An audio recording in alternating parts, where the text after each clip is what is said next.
Yo, next up we got homeless in paradise inside Hawaii's housing crisis. Hawaii would definitely be the best place to be homeless. Like I don't think there would be a better place to be homeless than Hawaii. I don't think so. I cannot think of a single better place. Beauty. From the lush mountaintops to the crystal clear beaches, almost everyone views Hawaii as a land of paradise. But for many residents of the island, things are getting dark. Hawaii has the third highest rate of homelessness in America, and it appears things are only getting worse. For years, property costs have been skyrocketing in Hawaii. And on the island of Oahu, where our episode takes place today, the median cost of a single-family home rose from $789,000 to $1.15 million in the last 3 years. A quarter of all homes sold in 2021 were purchased by people who don't even live on the island, and they routinely bid well above the listing price without ever seeing the property in person. This has resulted in Hawaii's population declining every year for the past 5 years. But for those who don't want to leave their homeland, how do you survive? Well, for many, homelessness is the only option. This is the Waianae Boat Harbor in Hawaii. Over 200 people live in this makeshift village, including nearly 50 children. And over half of the people that live here work full-time just to provide resources for the rest of the residents. I visited this tropical encampment on the west side of Oahu to experience Hawaii's housing crisis firsthand. So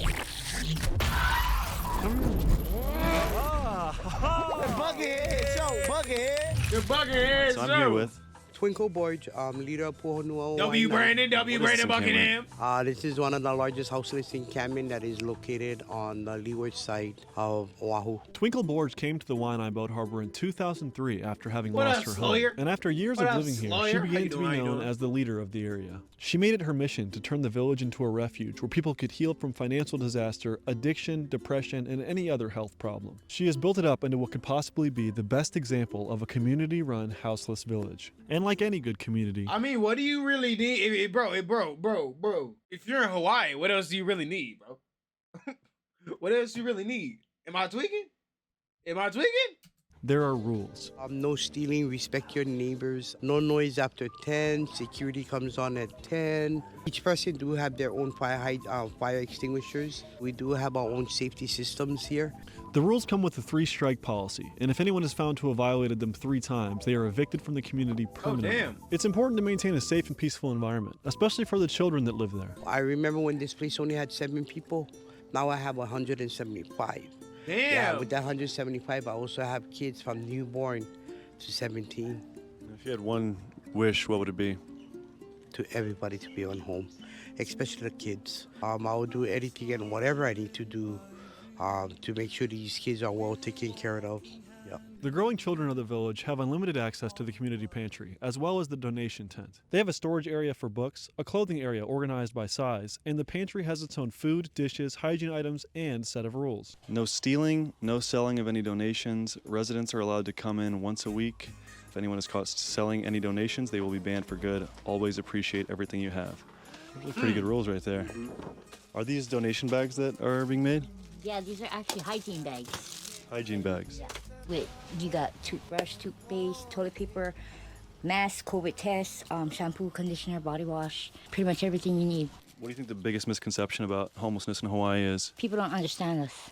They automatically judge you because of how you live, and that's wrong. There are some that, choose to be that way, but there are others that actually are working hard and try to make ends meet and still can't do it. Next, we got an inside look into Twinkle's home, as well as their bathroom situation. So is this where Twinkle lives? Yeah, this is where Mama Twinkle lives. The crib? They built up their flooring MTV with, crib look different, bro. And this is the shower area? Yeah. So there's the toilet right here. I guess you use the restroom and the toilet and then go dump it somewhere? And in here is the shower area. So what does this community mean to you? It makes me feel more like home than I do with my regular, family or like in the house or, I feel comfortable out here. Afterwards, we spoke to some of the men about life in the village. Yeah, what is your name? I'm John Isaac Pacheco. I was houseless back when I was in kindergarten, first grade. Landlord was in a divorce. I guess his old lady won and she wanted to take the house. So we only had like 2 weeks to move out. No, my parents at the time, they were working 2 to 3 jobs. And 4 jobs collectively and still can't afford housing. Still can't afford housing. All right, who am I here with? I am Nainoa Brown Kahananui. How long have you been here? So I came here when I was 15 years old. At the time, I was going through the grieving process of losing my mom. I felt like I was at home when I first came because they showed love and everything I was missing when my mom passed. What does Twinkle mean to you? I consider her my Hanai mom. She's like a replacement of my mother I lost. All right, who am I here with? I go by Kala. I've been a resident for 13 years. Not a lot of people can handle this lifestyle. What do you think is some of the causes of the rampant homelessness in Hawaii? Economy, not putting a cap on rentals. Homeowners is just buying up property that they don't even live here and just buying up land, and we're allowing it.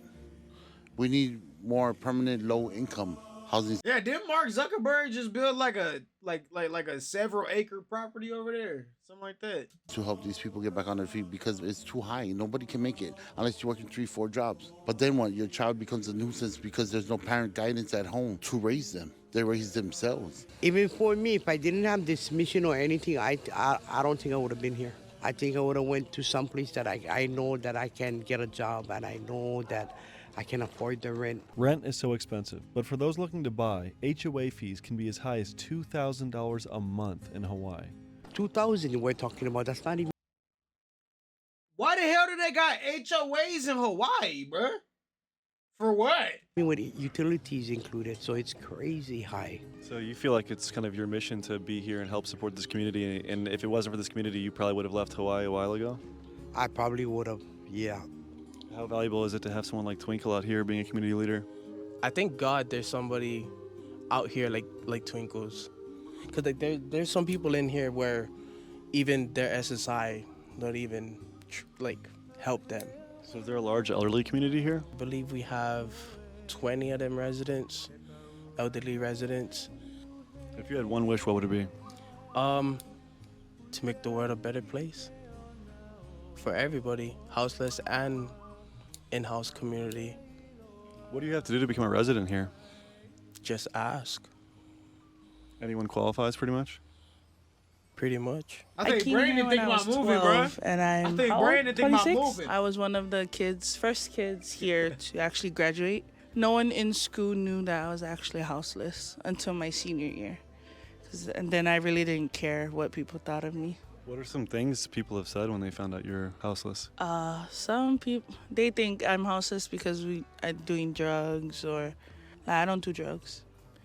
It's just I had a rough time when I was younger and my grandparents couldn't handle. I mean, when the average house price they said was $800K to $1 million, I mean, it's not hard to be homeless, dog. That is expensive. Me. So they just kicked me out the house. Literally living out on the street is not for everyone. It changes people when you live out in the street. Out here, we know all our neighbors, literally, and we trust everyone in here. I can go to work and not worry about my place getting robbed. For real. A lot of people here are working jobs? I would say almost about half of our people do have working jobs. It's like that day. It's like that in Mexico too. Prices nowadays are ridiculous, and we just can't afford big ass resorts. So at least working so 2 jobs and trying to keep up stuff with everything nowadays. If you had one wish, what would it be? Is it wrong to say I kind of wish everyone was houseless so they understand the feeling and the things that we go through? I just want them to understand that we didn't choose the life to live. Like, we didn't choose to live like this all our life. It's just times is hard. I guess if there's anyone at home that would want to help in some way, what's a way they could help if any of my viewers at home are watching this? Just a little bit more understanding and try at least come and work with the people. At least bring the barriers down. The barriers is too high. There's no ways that we can get over this barrier. Who's judging people that are homeless in Hawaii? They're talking about like they're talking about they need all these people to like stop judging them and stuff. Who's judging them? I mean, it would probably be the best place to be homeless. I'm just saying. There's probably a lot of people. If you're not homeless in Hawaii, aren't you basically just doing the same thing but in a house? Isn't that what Hawaii is? I guess. I mean, damn. I did share in one executive meeting that, if you guys want to help and this is the people that we got to talk to for funding, you guys got to also think about that. How can we help the people get to the next stage? I call her, she's Mama's, Twinkle. That's my mama's. And that's, I would say, at least one of the many things she taught us is to have compassion and always uplift. Because then you may never know if that person is having a bad day. You can leave your child alone in this village, and there's 215 people in this village. Everyone will look. All right, intermittent cherry freeze prime taste testing. Okay, there's a little bit of ice in here. Let me give it a good shake. Give it a good shake.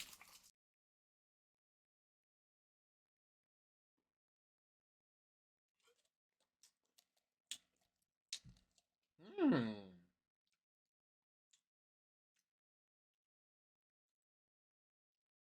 It's a little sweet. It's a little sweet, but I think all the primes are low-key sweet, which doesn't make sense because they got 1 gram of sugar. That was decent, though.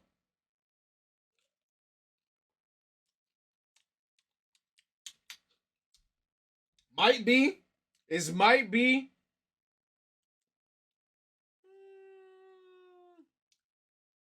I'd say top 3. You think the strawberry water? I thought the strawberry watermelon one was too sweet. I thought that one tasted exactly like a Starburst, but that one was way too sweet. I'm gonna reshake it after I drunk a little bit.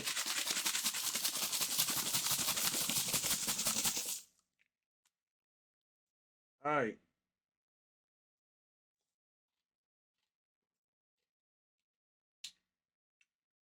It tastes like the white Gatorade. It tastes like a sweeter version of the white Gatorade. That's the cherry freeze flavor. Look out for your child. They know that child belongs to this village. Yeah, no, it was what gas. neighborhood out there on the streets can actually tell me? I would give it a 6.5 out of 10. I'd say a 6.5 out of 10. Maybe like a 6.5 or a 7 out of 10. Can trust the child with the neighbors down the block. Not too many. You said that you work full-time, actually overtime. You work 6 days a week, correct? Yeah. Yes, I do. What's it like raising 3 kids out here? They give you a run for your money. Like my children is mischief. They get into a lot of things. My name is Carolina. My name is Sandra. How old are you guys? I'm 9. 9. What's it like growing up here? It's good. I like how when we get to play with other children and have fun. What does Twinkle mean to you guys? A lot. I like how she provides for us and helping other people on the streets. What we're about to do is that I'm gonna show you guys the sections. This is the donation. This is where Auntie Loki lives. You see these? This is section 1 and 2. Section 1 ends right down there. Who lives there? I think Auntie Shortcake. She's got a lot of dogs in there. Yeah. Protection. Was somebody else's house, but they got kicked out, unfortunately. His name was Uncle Poppy. He got kicked out. I didn't even notice. And then never returned. She got a JoJo Siwa What's it like shirt when on. it rains here? We have to That's funny. push pockets, and it's gonna be That's flooded. fire. What does push pocket mean? They rocking Means JoJo Siwa that when merch your in tents Hawaii. She out here. And then the water Big goes bags. down. You have to push it up. If it gets too big, you would have to cut it, and you would need something really big. See, my dad loves other kids. That's why he tells the kids not to play in the rain. Is this like a little gym right here? Yeah, it used to be. This is where we do our traditions. We did Easter over here. Do you play with this basketball hoop here? Yeah, We no, had for real, Carito. But it broke. These are for the other kids standing here. These kids still do. These kids just living life. They just enjoying every moment of it. Enjoying every moment of it. He's a good boy. Look. This is Auntie Jasonine's place. Hi, BJ. Hi, BJ. Hello. If you walk down this path late at night, it's Hello. scary. Just watch out at night. What do you guys do for fun around here? Oh, we just chill, play, whatever. The children showed me their daily routine of walking about 100 yards away to get some fresh water. Oh, First thing we do is we put the water hose on. We shoot the ground. Can you hold this?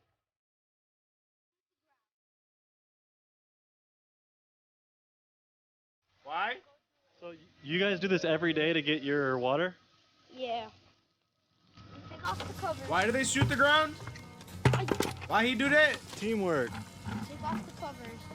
Leave them on the side. And we add water. Why do you do that? We scrub it with our hands. And then once we're done, we dump the water into the other bucket. And then we use this water to scrub this bucket. So you reuse the same clean water to not be wasteful? Yeah. We cover this bucket because this bucket's done already. What do you guys use this water for? Shower, whatever. Wash our hands. For pretty much everything, right? Yeah. Visiting this community was a very eye-opening experience for me. Not only is it one of the most efficient homeless communities I've ever seen, they've actually received funding to purchase a 20-acre plot of land to build tiny homes on. And if you are interested in helping their community, you can visit alohaliveshere.org to find out more about them, and also the link to their GoFundMe. Thank you guys so much for watching, and I'll see you next week. Well, is there anything else you want to say to the people out there that are watching Buckingham. This dude does all types of different, bro. Brandon's always doing different types of shit. He might be getting drunk in the middle of a city street. He might be visiting Hawaiian homeless neighborhoods. He might be going to furry cons. Bro, this man is always doing something. He's always just doing be something open-minded. Just to respect others and their boundaries. Homeless is just a word. If you feel safe where you're at, you're home. W. Brandon. W. Brandon. W. Brandon. His dad told his son, go do my chores and show them around. Low finesse his son to do his work. Oh, shit. Well, damn. I never thought that, like, I've never thought about homeless people in Hawaii. Because I just thought, like, I don't even know. I guess I just never thought about the people that lived in Hawaii. I guess there's a homeless population everywhere. Where do y'all think would be the worst place to be homeless? I think the worst place to be homeless might be like Alaska or some shit. Could you imagine being homeless in Alaska? That would suck. That would suck. Let me know what y'all think. W. Brandon, link to the video in the description.